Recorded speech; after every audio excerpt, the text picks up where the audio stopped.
আসলে ওনারা হচ্ছে প্রথম থেকেই আওয়ামী লীগের দোসর হয়ে আমাদের সাধারণ ছাত্রদের উপরে তারা প্রথমে তো লাঠিচার্জ এবং বিভিন্ন রকমের হুমকি আমাদেরকে, বিশেষ করে আমাদেরকে অনেকজনকে চিনে আমরা হাবিবুল্লাহ কলেজের, আমাদেরকে সবাইকে ওনারা হচ্ছে পার্সোনালি থ্রেট দিত যে তোমরা রাস্তায় বের হবে না, রাস্তায় বেরোলে ওই করবো সেই করবো, গুম করে ফেলবো, আমাদেরকে গুমের হুমকি দিয়েছে।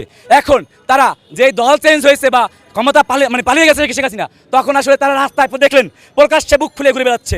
আমরা ছাত্র জনতা হিসেবে বলতে চাই, এই ফরহাদ এবং আশিসের মতো দালাল এদেরকে আমরা কঠিন হস্তে দমন করার জন্যই আমরা আজকে এই করলাম, ওদের থেকে ধরলাম।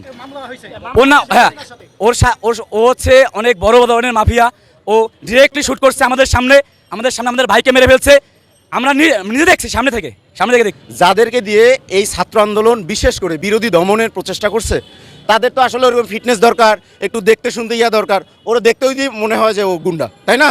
এই গুন্ডারের হাতে অস্ত্র তুলে দেওয়ার পরে যাত্রাবাড়িতে যে 5 তারিখেও যে হামলা হয়েছে, 5 তারিখে শত মানুষ যে মেরে ফেলছে, এইখানেও এই স্পটে হয়েছিল, ঠিক আছে? আর এই যে আশিস এবং ও দুজন, আপনি চিন্তা করতে পারেন যে ওই রিজিম যখন হয়েছে, এখনও তারা পিডব্লিউডির মতো স্থানে গিয়ে চাঁদাবাদির জন্য আজকেও সেইখানে স্পটে উপস্থিত ছিল। তো সে কত বড় মাফিয়া, এবং সে এর সাথে কিন্তু শেখ হাসিনার সাথে এই মামলা আছে তার, ঠিক আছে? তো আপনি একটা জিনিস চিন্তা করেন যে আজকে ছাত্র জনতা এত ত্যাগ তিতিক্ষার মাধ্যমে, এত জীবনের বিনিময়ে আমরা যে আজকে স্বাধীনতা নিয়ে আসলাম, সেই স্বাধীনতার আসলে মূল্য কোথায় যদি সেই সন্ত্রাসীরা এখনও রাস্তাঘাটে ঘুরে, এখনও